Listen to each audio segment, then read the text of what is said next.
मला वाटतं अशा प्रकारचं कमळ धनुष्यबाण महायुतीमध्ये विसंवाद आणण्याचा कोणतरी प्रयत्न करते।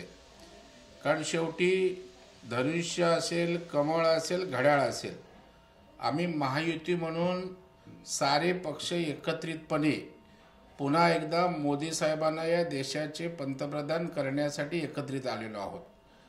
आणि या संदर्भामध्ये कमळाच्या बाबतीत म्हणायचं झालं तर एवढंच सांगेन की राज ठाकरे साहेबांनी अशा प्रकारचा कमळ म्हणून चिन्हाचा सभेत कुठेही उल्लेख केलेला नाही। या संदर्भामध्ये अधिकृतपणे पक्षाचे प्रदेशाध्यक्ष चंद्रशेखर बावनकुळे साहेब यांनीही अशा प्रकारचा प्रस्तावही आला नव्हता। आम्ही त्या ठिकाणी विचारणा केली नव्हती।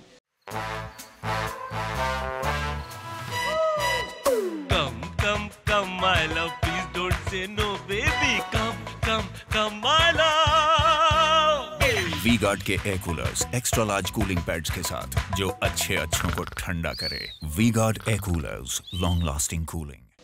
हे त्या ठिकाणी स्पष्ट झालेलं आहे आणि त्याच्यामुळे सूत्रांची माहिती आणि वस्तुस्थिती याच्यामध्ये फरक आहे। आता वस्तुस्थिती राज ठाकरे साहेबांनी सभेतनं जाहीर केली, बावनकुळे साहेबांनी स्पष्टीकरण दिलं। आता धनुष्यबाणाच्या संदर्भात बोलाल तर आपण धनुष्यबाण शिवसेना पक्षाचा आहे, या संदर्भामध्ये त्यांच्या पक्षाचे अधिकृत लोकच या विषयावर बोलू शकतात। परंतु शेवटी आपण कमळ आहे का, धनुष्यबाण आहे का, आमका आहे का, तमका आहे का असं करून आमच्या महायुतीतना विस्तुष्ट येऊ शकत की राज ठाकरे साहेब आमच्याकडे येत आहेत, त्या आधारे कोणाला राजकारण करायचं असेल तर ते यशस्वी अजिबात होणार नाही। आम्ही सारे पक्ष राज ठाकरे साहेबांसमवेत मनसे समेत एकत्रितपणे या देशाच्या भविष्यासाठी, महाराष्ट्राच्या विकासासाठी, इथल्या मराठी माणसाच्या आणि इथल्या सर्वांगीण प्रगतीसाठी या ठिकाणी एकत्रित आहोत। आणि त्याच्यामुळे मिठाचा खडा कमळ, धनुष्यबाण आणि राज ठाकरे साहेबांच्या प्रवेशानंतर चित्र उभं करून कोणी टाकण्याचा प्रयत्न केला तरी यशस्वी होणार नाही।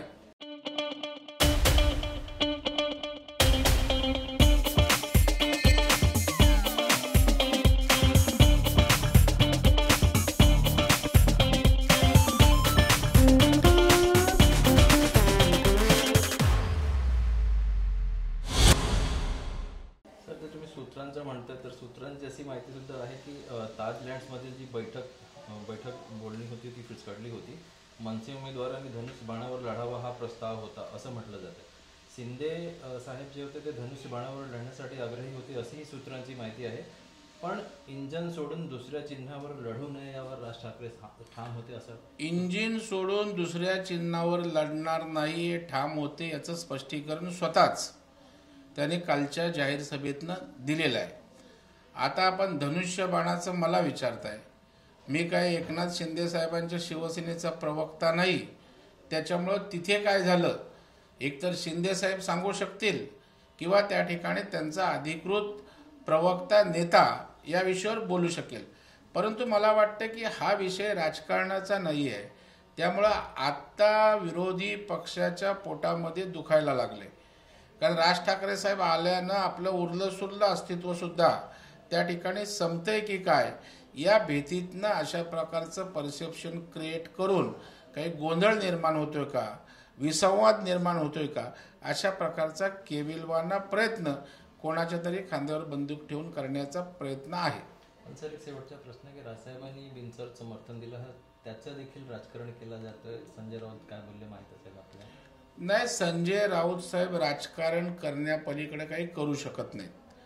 कारण आपण बघाल उलट राज ठाकरे साहेबांचं सगळ्यांनी स्वागतने अभिनंदन केलं पाहिजे। कारण आताच्या स्वार्थी राजकारणामध्ये कारण प्रत्येकजण मला किती जागा मिळणार, कुठली जागा मिळणार यासाठी भांडणं सुरू आहेत। काही ठिकाणी ते मैत्रीपूर्ण लढण्याच्या गोष्टी टोकापर्यंत गेलेल्या आहेत।